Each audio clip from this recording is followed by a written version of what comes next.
A broken piece of wood on my dashboard. A reminder that life is That there is the piece, a piece of this tree that fell on my boat in a terrifying thunderstorm experience I had here at FDR State Park over the summer. I've kept it on my dashboard ever since as a reminder that life is precious and the most important thing is self-preservation. Don't take unnecessary risks, folks. It's a kind of chilly November day. I'm not taking a risk. I'm wearing my life jacket by law. I've got the kayak out. Haven't been out on it since like mid-July, so I'm pretty excited. I don't have too much of a plan, but I'm gonna go for bass first with stuff like chatterbaits, drop shot, spinnerbait. And if I get bored, then we're gonna drop the anchor and do some vertical jigging for like crappie, perch, that kind of thing. I am willing to take a fish home today and cook it, so we'll see. Keep my fingers crossed for that one.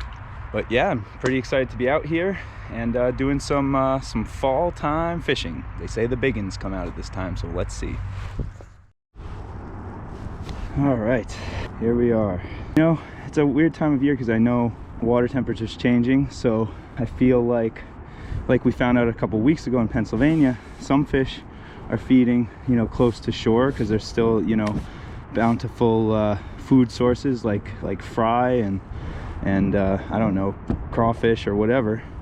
And then some fish are starting to go deep because the water is kind of changing to where the warmer water is on towards the bottom, towards the deeper depths, and the colder water is towards, you know, but it's not like quite, you know, it hasn't been that cold until pretty recently, and that's really only at night. It's in like the 50s today. So we'll just give this lily pad area a little exploration.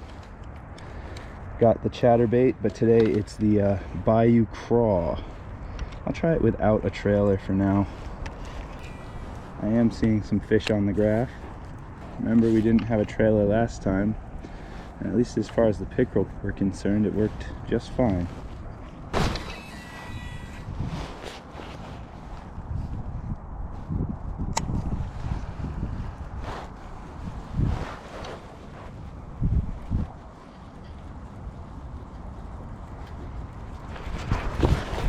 Ooh, that might be a fish. I think that is a fish. Yep, it's a fish. Okay, not bad. Nice bass. I think if I mean, I usually don't take bass, but I think if we take anything home, it'll be, you know, like a perch or a crappie or something later on. When he's got something wrong with his eye. Okay, nice pounder, about 14 inches long. Pretty. Same go.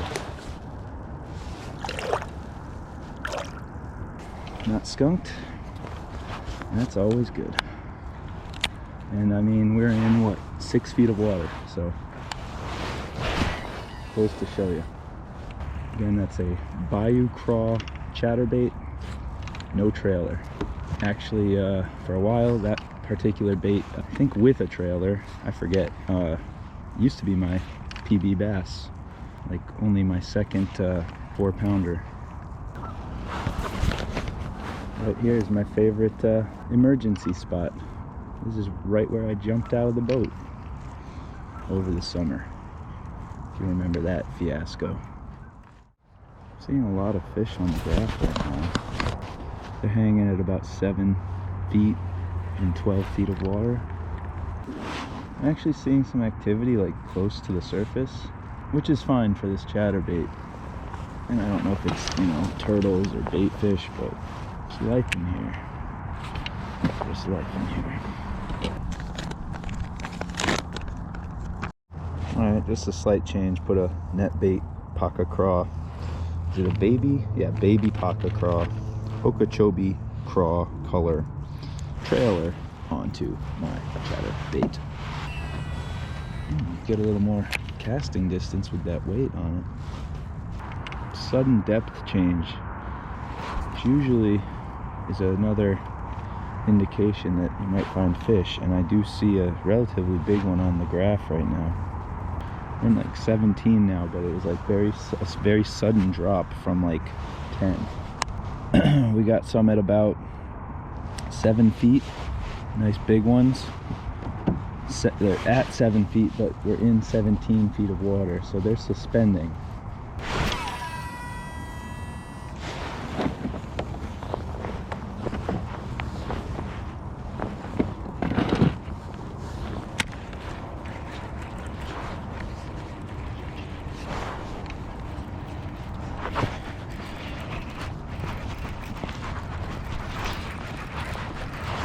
Feels like a fish.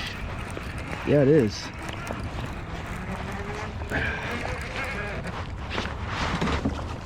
It's a big one. I mean, not huge, but decent.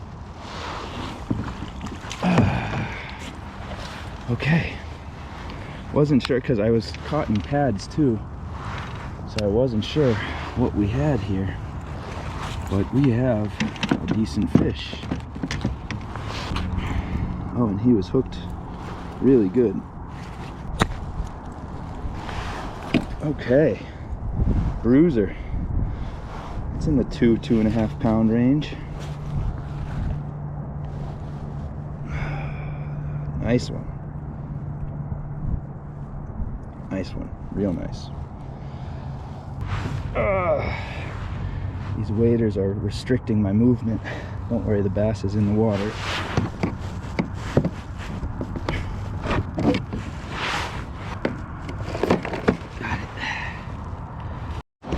Okay, I'm gonna let him go.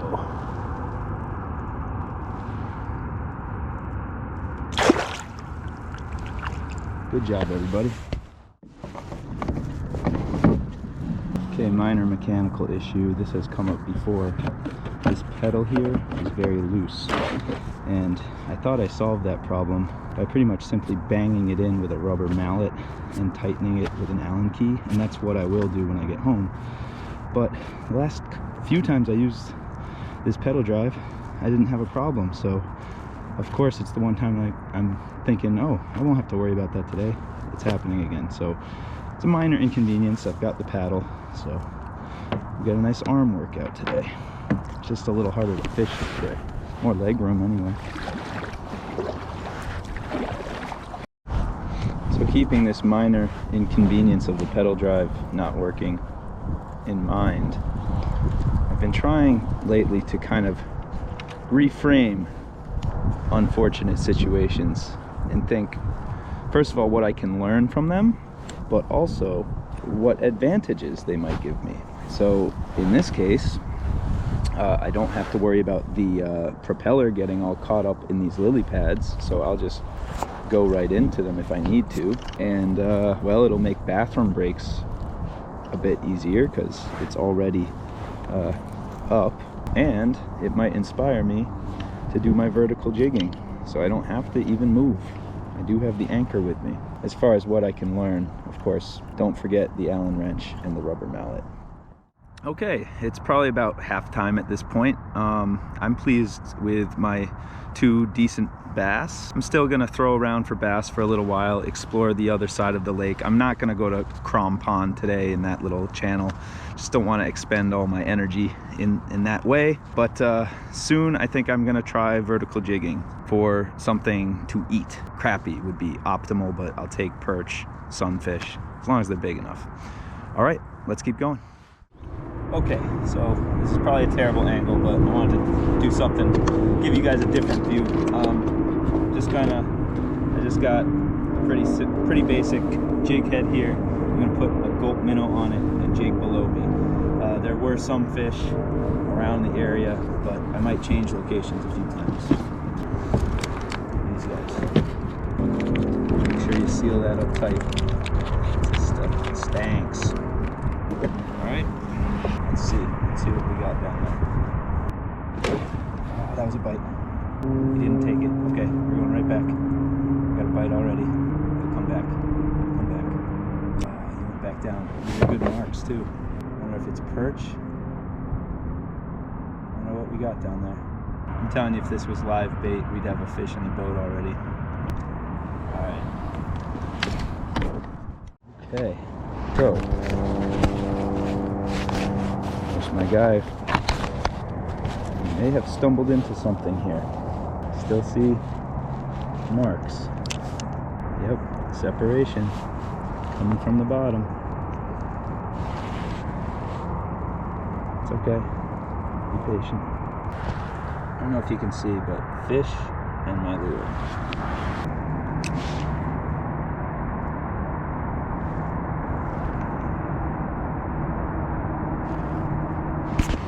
Yes. Another one? Let's see. Yes, it's another one. Not bad. Will it be 9 inches? I'm not sure.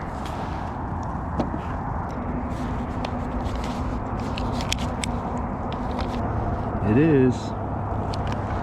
It most certainly is. A little over 9. Okay. Oh, this guy's gonna come home too then.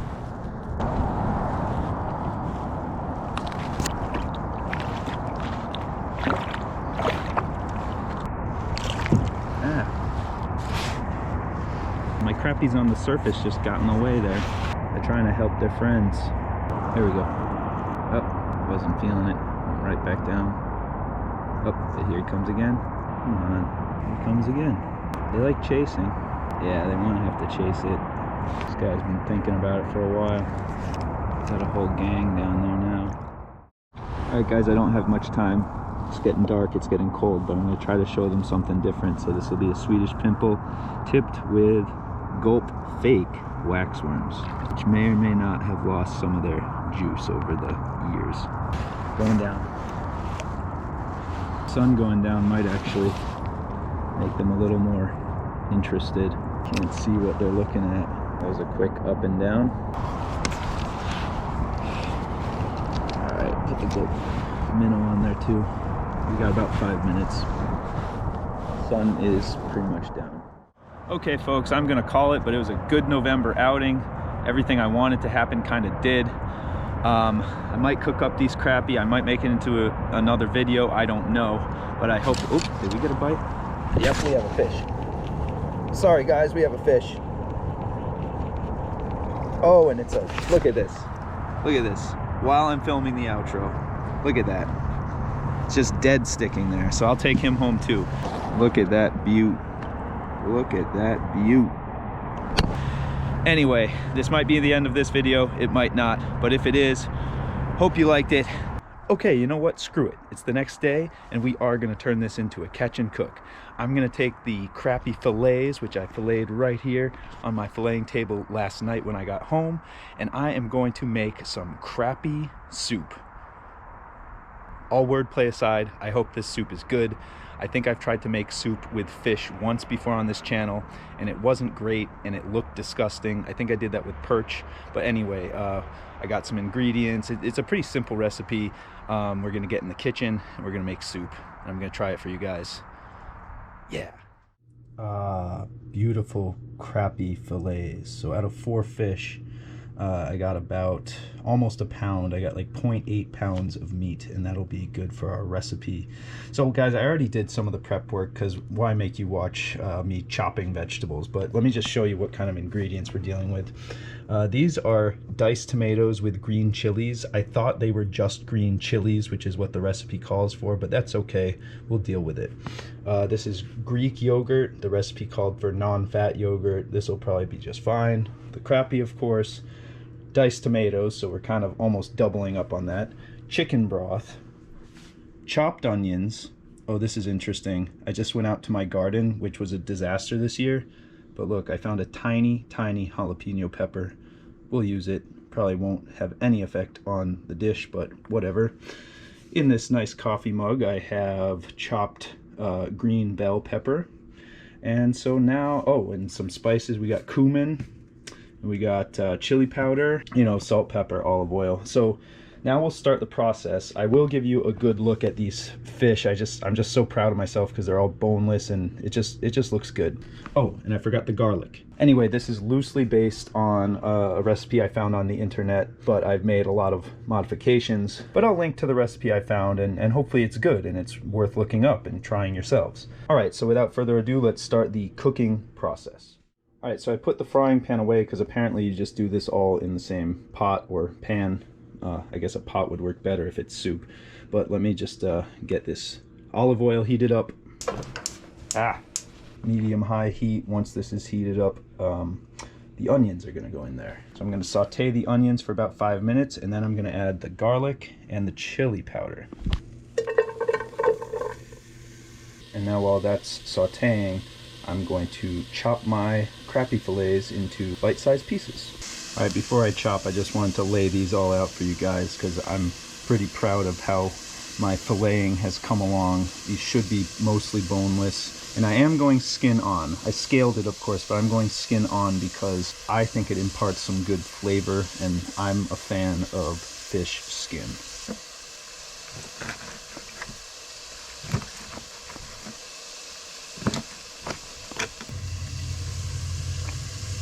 All ready to go. Okay, so the onions have been sauteing for about 4 or 5 minutes. They're starting to get soft. Not quite caramelized, but I'm not sure that we want that necessarily. So now it's time to add the garlic. Calls for a clove of garlic. I went with 3 because you can never have too much garlic in my opinion. Okay, there goes the chili powder. I like it hot. I mean, chili powder is not that hot anyway, but once you add the garlic and the chili powder, you're gonna saute for another 2 minutes or so, stirring frequently. All right, so it's been about 2 minutes, so now it's time to add the chicken broth, the chili peppers, which is that tomato chili pepper mix that I have, and cumin. Now the recipe only calls for 1.5 cups of chicken broth. But I'm gonna put more in because it's like, this is soup. Like, where else is that broth, liquid, whatever, gonna come from? So, be liberal with my broth here. I'm sure you can use vegetable broth, beef broth, whatever. Okay, so broth's in. Here come the chilies. It's mostly tomatoes, and there's another can of diced tomatoes on the menu. Whatever. We don't make mistakes, we make happy accidents. All right, and the cumin. This is very expired cumin, and it's whole cumin. The recipe calls for ground cumin, but I think we'll be okay. I actually have ground cumin that's also very expired. This one smells a lot more like the way cumin is supposed to smell. So, what is it, a teaspoon, I think? Okay, now stirred it all together. Now I'm supposed to bring to a boil, reduce heat to low, cover and simmer for 20 minutes. So I'll put this cover on and I'll see you then. Okay guys, it's been simmering and covered for 20 minutes. So now it's time to add the tomatoes, the green bell pepper, and the crappie. Here we go.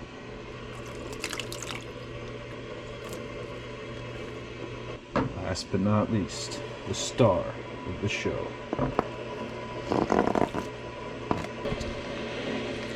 Do a little mix here.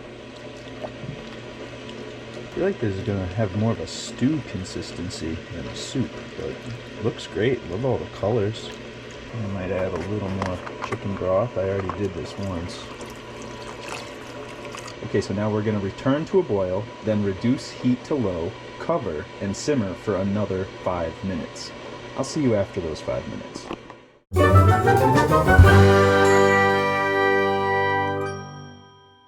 Okay, that's 5 minutes. And the final step is to add 3/4 cup of yogurt, non-fat yogurt. I'm using Greek. I almost don't want to do it because I know it's going to make this great color situation. It's going to have some stained water, or muddy water as we say in the fishing business. I don't have the 3/4 cup. We're going to say that's maybe a half. Let's just eyeball it. That seems good. Maybe too much, but I don't care. I'm gonna mix that in. Start using the ladle now. All right, that didn't mess up the color that much. So we're just going to cover this for another 5 minutes, let the flavors mingle, let the yogurt heat up, and then we'll go out on the deck and try it. Guys, I almost forgot this little guy. Tiny little homegrown jalapeno. I don't even know if it's big enough to give a kick. Yeah, it actually does. Okay, soup should be done. I'm gonna ladle it out here. Make sure to get all the ingredients. Alright, I'm probably gonna eat a lot more, but this is good for now. See you upstairs. Alright, we've worked really hard on this. It's the moment of truth. How's this crappie soup gonna taste? Will it be crappie? Of course it will.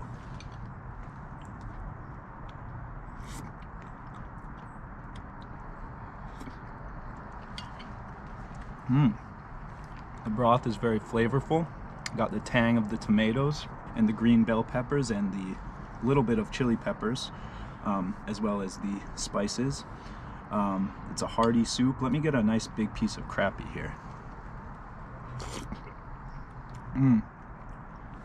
Delicious. It's kind of flaky. It's got like just the right amount of kind of like seafood, but not overpowering, or I guess we should say freshwater food, if that's a word.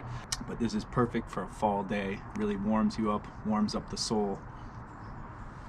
Lovely. And I think that yogurt gave it an extra touch, even though it kind of made the colors a little, it kind of dampened the colors, but you can kind of taste that yogurt creaminess, and it gives it that kind of creaminess to the consistency. One more bite. Everything in that one. Yeah, so I have to say, this is one of my favorites. This turned out really well. I think I should add some salt and pepper, which I actually forgot throughout the whole process, but other than that, it's great. Now would be my outro, but I kind of already did one of those yesterday, so let's go back out to the water. I had fun. Please like, please subscribe, and as always, fish like no one's watching. Peace.